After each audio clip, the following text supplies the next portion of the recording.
This isn't a carnival. That target has beaten every shooter here today. A 75-year-old man in a faded denim jacket stepped up to a firing line built for soldiers half his age, and a sergeant with 20 years in uniform laughed right in his face. He said, "Sir, this isn't a carnival. That target has beaten every shooter here today." The old man didn't argue. He didn't explain himself. He just picked up the rifle, settled his breathing, and sent a single round downrange that split a target moving at 30 miles per hour clean through its center mass. The entire crowd of 400 people went dead silent. Not a whisper, not a breath. If you believe that real skill never fades, comment one shot right now, because this story is going to change how you think about the quiet people standing at the back of every room. His name was Earl Jessup, and for the past 11 years, he had been nothing more than the old man who lived alone at the end of Ridgecrest Road in a small town just south of Fort Bragg, North Carolina. The house wasn't much to look at. Peeling white paint, a screen door that never quite closed all the way, and a front porch where Earl spent most of his mornings sitting in a metal chair with a cup of black coffee that had gone cold by the time he remembered to drink it. His neighbours knew him as a quiet man, polite, always nodding when he saw someone drive by, but not the type to start a conversation. Some of the younger families on the street assumed he was just another retiree who kept to himself because he didn't have much left to say. They didn't know where he had been, they didn't know what he had done, and Earl never told them, because in his mind, the things that mattered most in his life weren't things you talked about at block parties or over backyard fences. They were things that lived in the silence between heartbeats, in the weight of a rifle stock pressed into the pocket of a shoulder, in the sound of a spotter's voice coming through a headset in a language that most civilians would never hear spoken in their entire lives. Earl Jessup had been a sniper. Not the kind you see in movies, where men in face paint deliver clever one-liners before pulling the trigger. Earl was the real thing. He had served 31 years in the United States Army, starting as an infantryman at the age of 18 and climbing through the ranks until he became one of the most decorated long-range precision marksmen in the history of the 82nd Airborne Division. His career had taken him to places that still don't appear on any official map. He had operated in the jungles of Panama during Operation Just Cause. He had lain motionless for 46 hours on a rooftop in Mogadishu, waiting for a window of opportunity that lasted less than 2 seconds. He had trained a generation of snipers at the United States Army Sniper School, where his record for a first-round hit at 1,200 yards stood unbroken for nearly 2 decades. But when Earl retired in 2009, he packed all of that into a footlocker in his attic, hung his dress uniform in a closet behind a winter coat nobody ever wore, and closed the door. He never talked about it again, not to his neighbours, not to the cashier at the grocery store, not even to his own grandchildren, who thought their grandfather had worked some kind of desk job in the government. Earl believed that the men who talked about war the loudest were usually the ones who had seen the least of it. He had seen plenty, and the silence he carried wasn't empty. It was full. The day everything changed started on a Saturday morning in late October, when the autumn air had just begun to bite and the trees along the road to Fort Bragg were lit up in orange and gold. The base was hosting its annual Armed Forces Community Appreciation Day, a sprawling event designed to bring civilians and military families together for demonstrations, displays, and exhibitions. There were static displays of armoured vehicles and helicopters. There were obstacle course races for kids. There were booths handing out pamphlets about enlistment and veterans' benefits. And in the far eastern field, just past the motor pool and behind a line of concrete barriers, there was the crown jewel of the entire event, the Advanced Moving Target Challenge. The challenge had been designed by the base's Marksmanship Training Unit as a showcase of modern military precision. A steel silhouette target was mounted on a motorized rail system that carried it across a 300-yard lateral track at variable speeds, changing direction at random intervals. The target was roughly the size of a human torso, painted bright orange against a backdrop of brown earthen berms, and it moved in bursts. 3 seconds left, then a sudden stop, then 5 seconds right at a different speed, then a jerk back the other way. The rail system was controlled by a computer that randomized the pattern every 30 seconds, making it effectively impossible to predict where the target would be at any given moment. It was designed to simulate the chaos of a real combat engagement, where nothing holds still, nothing moves the way you expect, and the window for a clean shot is measured in fractions of a second. A large digital scoreboard had been erected beside the firing position, displaying the name and result of each shooter in real time for the crowd gathered behind a roped-off spectator area. By the time the event was in full swing, 43 active duty soldiers had stepped up to the line. These were not amateurs. These were men and women from some of the finest combat units in the United States military, infantrymen and markswomen who trained with rifles 5 days a week and could put rounds through a dinner plate at 300 yards in their sleep. And yet, one by one, they stepped up, took their shots, and missed. The target was simply moving too fast and too unpredictably. A staff sergeant from the 505th Parachute Infantry Regiment came the closest, clipping the edge of the silhouette on his fourth shot, sending a spark off the steel that drew a cheer from the crowd. But a clip wasn't a hit.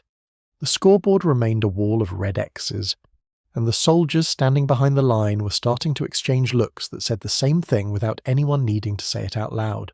Nobody was going to hit this thing. The Master of Ceremonies, a public affairs captain named David Wyatt, was doing his best to keep the energy up. He had a wireless microphone and a voice that carried well, and he kept cracking jokes about how the target was clearly running for its life, and how the marksmanship unit had built something even they couldn't beat. The crowd laughed. The soldiers shook their heads, and the challenge continued, shooter after shooter, miss after miss, the steel silhouette dancing untouched across the rail like it was mocking every trigger pull aimed in its direction. Earl had come to the event because his daughter-in-law Karen had insisted. She was involved in the family readiness group on base and had been helping organise the community day for weeks.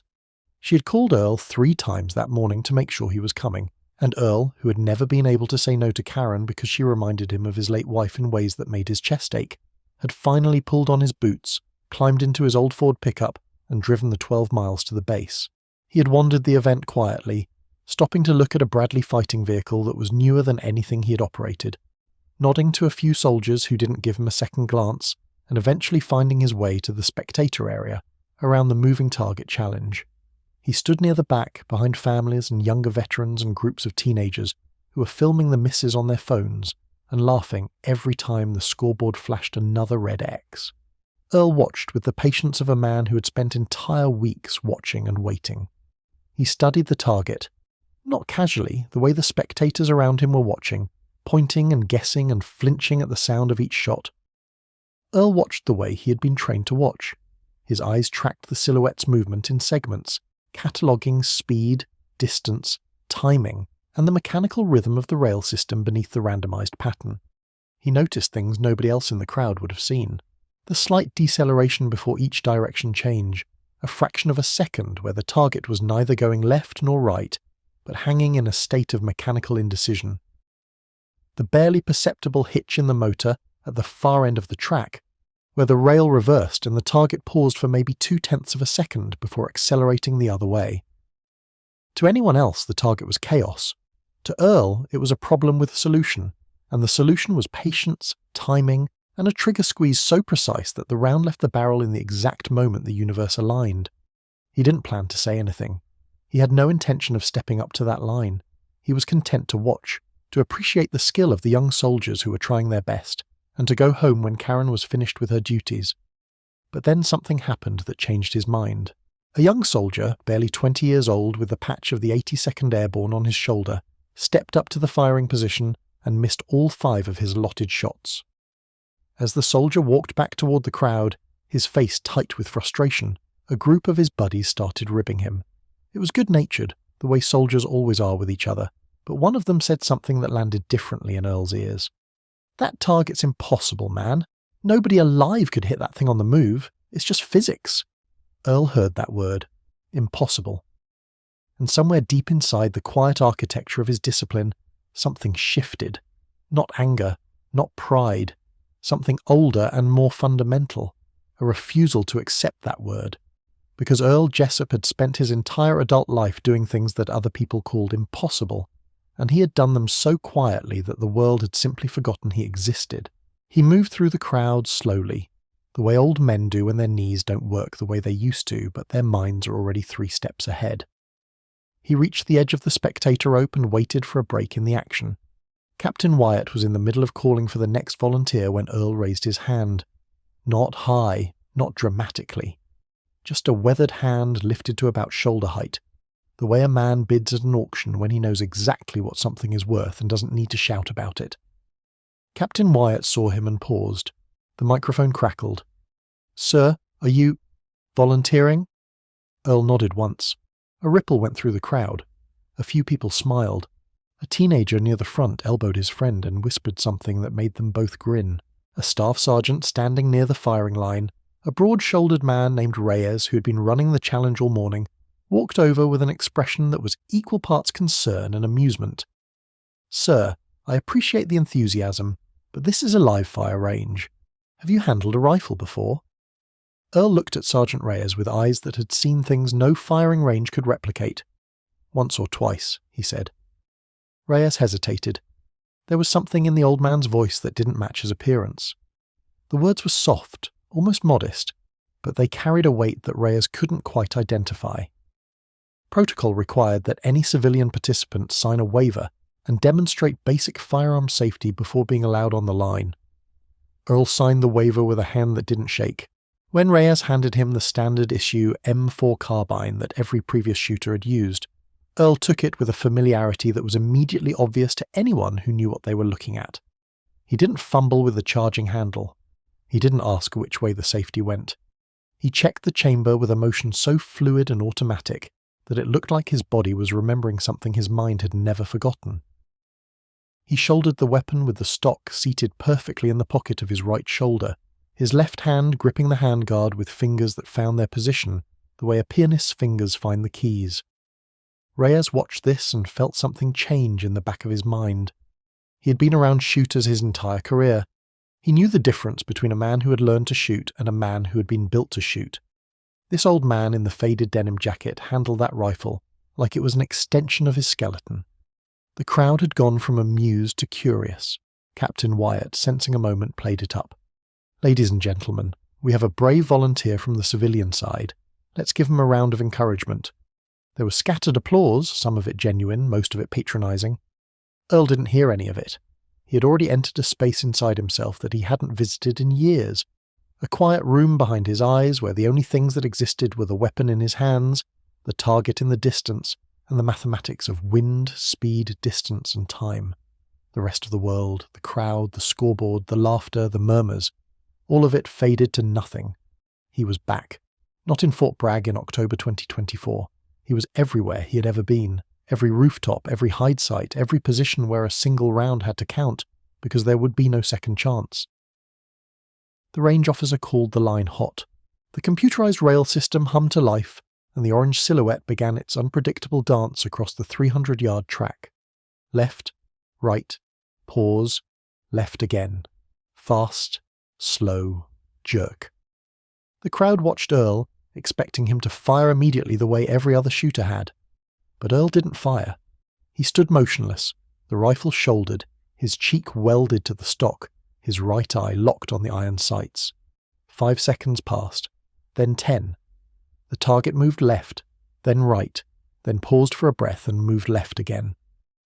Earl's finger rested on the trigger guard, not on the trigger itself. He was waiting. 15 seconds. The crowd began to murmur. Someone in the back said, "He's frozen." A teenager laughed nervously. Sergeant Reyes took a half step forward, ready to check on the old man, when Earl's body made a movement so small that most of the people watching didn't even see it happen. His finger slid from the trigger guard to the trigger.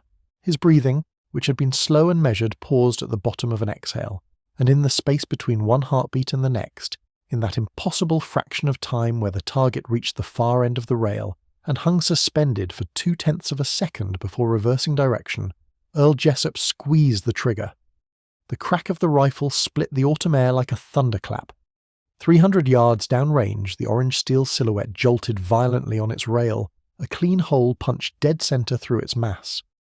The sound of the bullet striking steel rang out across the field a half-second after the shot, a sharp metallic clang that carried over the crowd like a bell being struck. Then silence. Complete, absolute disorienting silence. 400 people standing in the October sun, and not one of them made a sound. The digital scoreboard flickered and updated. Where 43 red X's had formed an unbroken column of failure, a single green check mark appeared at the bottom, next to the name scrawled on the waiver. Jessup, E. The silence lasted 4 seconds. It felt like an hour. Then it broke. Not with a cheer, not with applause, but with a single voice from somewhere in the crowd. A young soldier, the same one who had said the target was impossible, spoke barely above a whisper, but in the silence, everyone heard him. What the hell just happened? Sergeant Reyes was the first to move. He stepped forward and looked at Earl, and this time there was no amusement in his expression. There was recognition. The kind of recognition that comes when a soldier sees something in another man that he has only ever read about or heard about in stories passed down from older generations. "Sir," Reyes said slowly, "who are you?" Earl lowered the rifle and handed it back with the same care he had taken it. "Nobody special," he said. "Just an old man who got lucky." But luck had nothing to do with what had just happened, and everyone on that field knew it. The shot Earl had made was not a lucky shot. It was a surgical strike executed with a level of precision and timing that went beyond talent and into the realm of decades of relentless, unforgiving training. A shot like that doesn't come from a man who picked up a rifle once or twice. It comes from a man who has spent thousands of hours behind a scope, who has fired tens of thousands of rounds, who has learned to read wind and distance and movement the way most people read words on a page. It comes from a man who was, at one point in his life, one of the most dangerous precision shooters on the planet. Captain Wyatt recovered faster than most. He had been in public affairs long enough to know a story when it fell into his lap, and this was the kind of story that would get picked up by every military publication in the country. He approached Earl carefully, the microphone lowered, and asked quietly, "Sir, did you serve?" Earl looked at him for a long moment. Then he said, 82nd Airborne, 1971 to 2002, retired as a Sergeant Major. Wyatt blinked. 31 years. Sergeant Major, 82nd Airborne. He was standing in front of a man who had likely served more time in uniform than most of the soldiers at this event had been alive.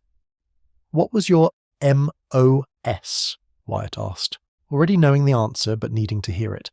Earl paused, the way he always paused before saying something he hadn't said out loud in a very long time.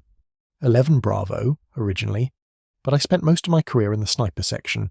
I was the senior instructor at the Army Sniper School for the last 8 years before I retired.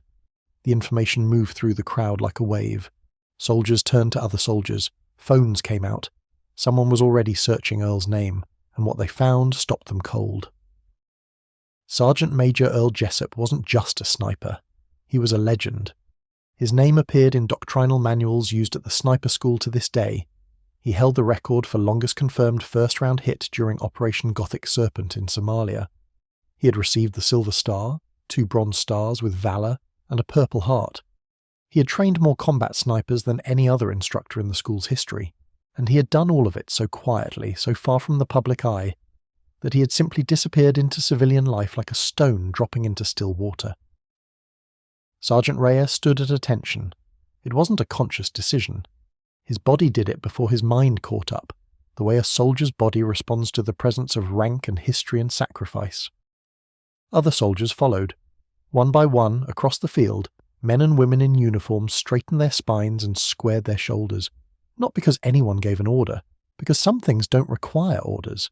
Some things are simply owed. The young soldier who had called the target impossible walked forward through the crowd until he was standing in front of Earl. His name was Specialist Torres, and he was 21 years old, and he had joined the 82nd Airborne because his father had told him stories about the men who had served in that division, stories about soldiers who could do things that seemed beyond human capability. Torres looked at Earl and understood for the first time that those stories were true. "Sergeant Major," Torres said, his voice cracking slightly. "I'm sorry. I said it was impossible." Earl looked at the young soldier with an expression that held no judgment, no superiority, no need for apology. "You haven't been doing this long enough to know what's impossible," he said. "Keep shooting, keep learning. The target isn't the enemy, your doubt is." Torres nodded. He didn't trust himself to speak again. He stepped back into the crowd, and later that night, he would tell his roommate in the barracks that he had met a man that day who changed how he thought about everything. Not because the man had given a speech or delivered some grand lesson, because the man had done one thing, one single, extraordinary thing, and then walked away like it was the most ordinary moment of his life. Captain Wyatt asked Earl if he would be willing to address the crowd. Earl shook his head. He didn't want attention. He hadn't come here for attention. He had come because Karen had asked him to, and he had taken the shot because a young soldier had used a word that Earl had spent his entire life proving wrong. That was enough. But Wyatt, to his credit, found a way to honour the moment without forcing Earl into a spotlight he didn't want. He raised the microphone and addressed the crowd himself. "Ladies and gentlemen, I want to take a moment to recognise the gentleman who just made a shot that none of us will forget. Sergeant Major Earl Jessup, United States Army retired, 31 years of service, 82nd Airborne, veteran of Panama, Somalia, and multiple classified operations. Senior instructor at the United States Army Sniper School, holder of the Silver Star, 2 Bronze Stars with Valor and a Purple Heart. He is the only person today, active duty or civilian, to hit that target." The crowd erupted. Not scattered applause this time, a roar. Soldiers and civilians alike clapping and cheering and whistling, a wall of sound that rolled across the field and bounced off the concrete barriers and carried into the sky. Earl stood in the middle of it with his hands in his pockets and his eyes on the ground, and if you looked closely, really closely, you could see the faintest trace of moisture at the corners of his eyes. Not from the applause, not from the recognition, from the memory. All of them. Every face he had ever seen through a scope, every name on every report he had ever filed, every soldier he had trained who had come home safe because he had taught them how to survive. It all came back in that moment, carried on the sound of strangers clapping for an old man they hadn't known existed 10 minutes ago. What happened next was something nobody planned. The base commander, Colonel Patricia Vance, had been watching from the VIP section near the main stage. She had seen the shot, she had heard Wyatt's announcement, and she had made a phone call. Within the hour, a 3-star general named Robert Hale, who was stationed at the Pentagon and happened to be in the region for a conference, was on his way to Fort Bragg. General Hale had a reason to come. In 1993, when he was a young captain pinned down in the streets of Mogadishu, with 3 of his men wounded and an enemy sniper working the rooftops, a shot had come from somewhere he couldn't see. A single round that had eliminated the threat and saved his life and the lives of his wounded soldiers. He had never met the man who took that shot. The after-action report had listed the sniper only by call sign, Stillwater. For 31 years, Captain-turned-General Robert Hale had carried that call sign in his memory the way some men carry prayers. When General Hale arrived at the field, the community day was winding down. Booths were being broken apart. Families were loading children into cars, but a crowd still lingered near the marksmanship range, because word had spread across the entire base about what had happened, and soldiers kept coming to see the old man who had hit the impossible target. Earl was sitting on a folding chair near the firing line, talking quietly with Sergeant Reyes, who had spent the last hour listening to Earl describe techniques and principles that Reyes had never heard in any formal training. Earl was explaining the concept of reading the machine, the idea that even a randomized mechanical system has physical limitations that create micro-patterns, and that a patient shooter could exploit those patterns if he was willing to wait long enough. Reyes was writing everything down on the back of a range scorecard. General Hale's vehicle pulled up behind the concrete barriers, and when he stepped out in his dress uniform with 3 silver stars on each shoulder, the soldiers in the area snapped to attention. The general waved them to ease and walked directly toward Earl. Earl saw him coming and stood up slowly, the way his body required him to now, one hand on the back of the chair for balance. He didn't recognize the general. 31 years was a long time, and the young captain he had protected in Mogadishu had changed considerably. But General Hale recognized him. Not his face, his posture. The way Earl stood, even at 75, with a stillness that most people never achieve. The general stopped 3 feet away and looked at Earl with an expression that contained decades of gratitude compressed into a single moment. "Are you Stillwater?" he asked. Earl blinked. He hadn't heard that call sign in over 20 years. It reached back through the years and pulled something forward that he had buried deep, and for a moment, just a moment, Earl wasn't standing on a field in North Carolina. He was on a rooftop in a city on fire with the sun hammering down and the sound of gunfire echoing off every wall, and a young captain's voice on the radio screaming for support. Earl looked at the general. "I was," he said. "A long time ago." General Hale reached out and took Earl's hand. Not a handshake. He took the old man's hand in both of his and held it. "You saved my life," Hale said. "October 3rd, 1993, Mogadishu. My patrol was ambushed on the road near the Olympic Hotel. I had 3 men down. An enemy sniper had us pinned from a building 200 meters east. I called for support and was told none was available. I thought we were going to die there. And then one shot, one single shot, and the threat was gone. I never knew who took it. The report just said Stillwater. I've been looking for you for 31 years. The soldiers standing nearby heard every word. The air around them seemed to change, thickening with the weight of a story that connected a young captain's worst day to an old man's quiet afternoon, in a way that neither of them had ever expected.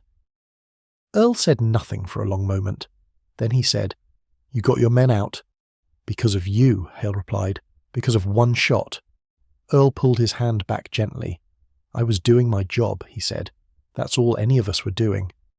But General Hale shook his head. "No, Sergeant Major. What you did that day wasn't just a job. It was a gift. You gave me 31 more years. I have a wife. I have children. I have grandchildren. None of that exists without you." He paused. "I need you to hear that. I need you to know that every birthday, every Christmas, every first step my grandkids took, you were there. You made all of it possible." Earl looked away, not because he was uncomfortable, because the feeling inside his chest was too large for the space it occupied. He had spent decades telling himself that what he did was just work. Necessary work, important work, but work. He had never allowed himself to trace the trajectory of a single bullet forward through time and see where it landed, not in flesh or steel, but in the lives that continued because of it. A wife, children, grandchildren, first steps, birthdays, Christmas mornings, all of it, downstream from a single squeeze of a trigger on a rooftop in Somalia.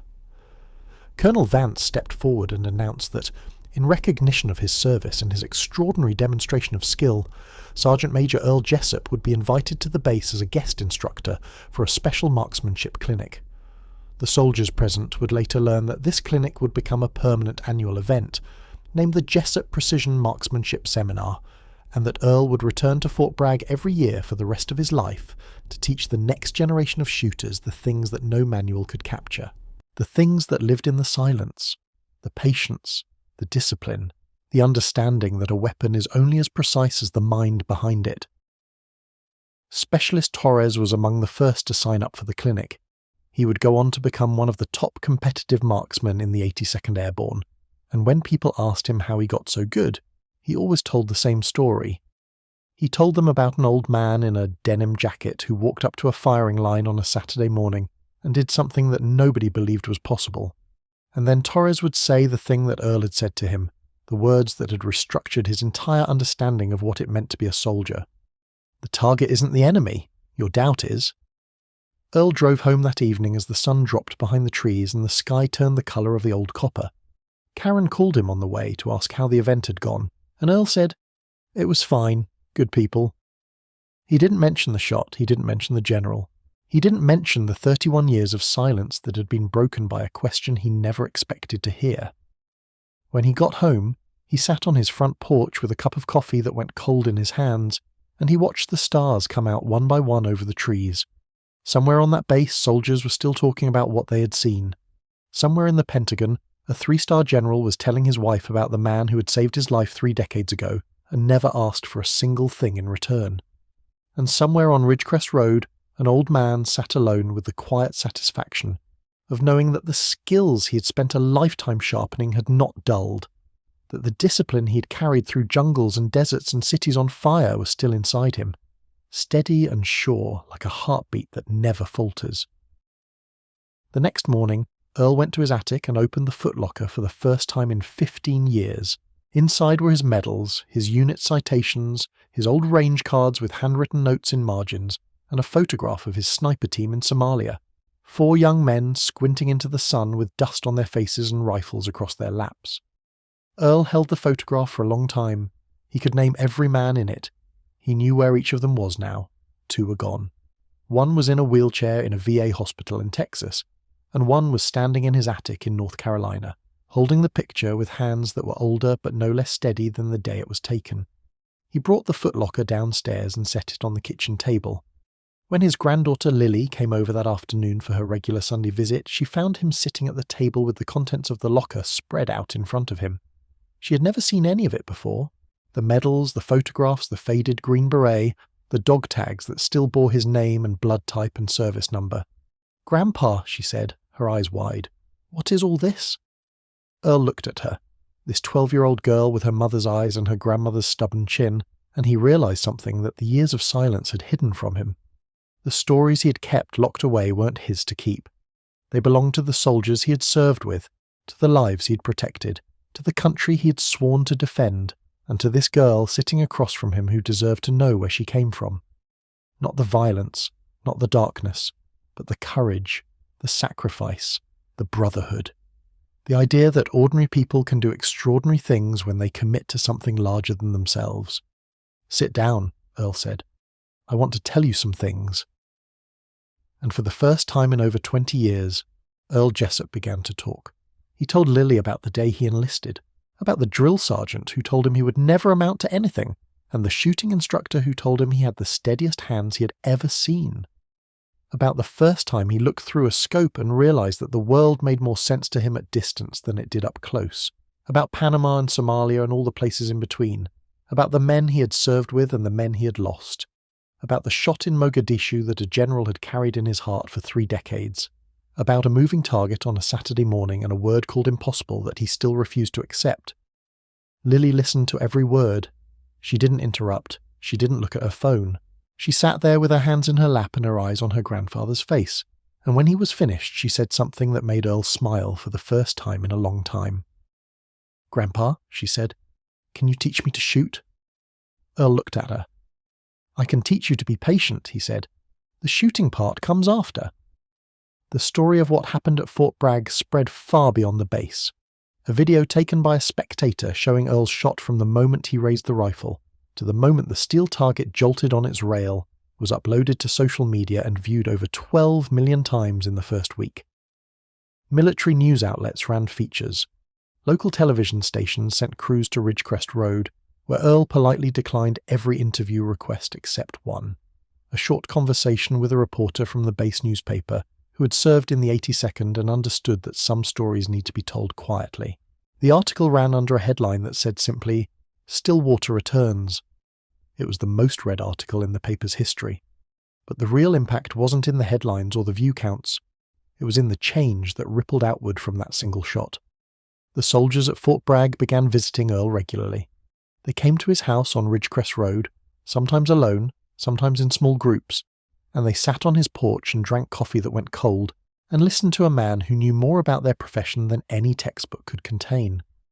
Earl taught them about windage and elevation and trigger control, but he also taught them about patience and humility and the weight of the responsibility they carried. He taught them that being a warrior was not about aggression. It was about discipline. It was about knowing when to act and when to wait. It was about understanding that the most powerful thing a soldier can do is not pull the trigger, but know with absolute certainty when to pull it. The annual Jessup Precision Marksmanship Seminar became one of the most sought-after training events in the entire United States Army. Soldiers from units across the country applied for slots, and the waiting list grew longer every year.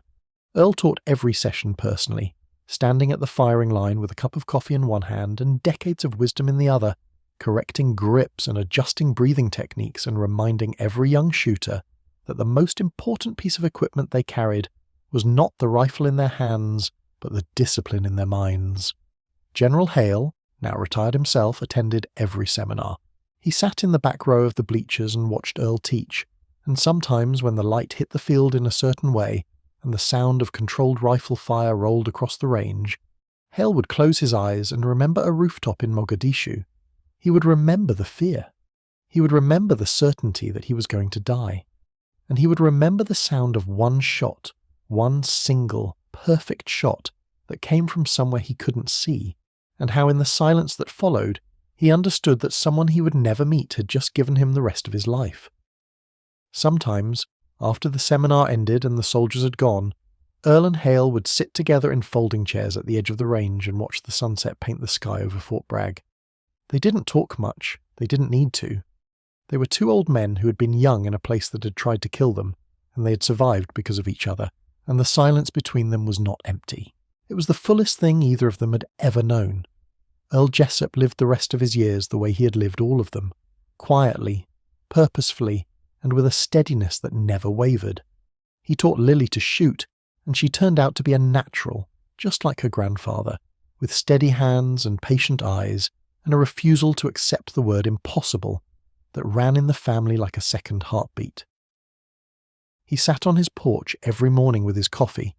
He waved to the neighbours who now knew exactly who he was and what he had done, and every October he drove to Fort Bragg and stood at the firing line and showed the next generation that skill, real skill, the kind that is earned through decades of discipline and sacrifice and silence, does not fade.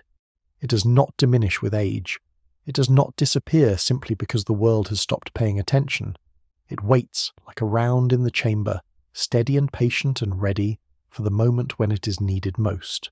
If this story reminded you that the quietest people in the room are often the ones who have done the most, subscribe to this channel. We tell stories about the men and women whose service defined them, but whose humility kept them hidden. Hit subscribe if you believe that real heroes don't ask for applause, they just do the work and walk away.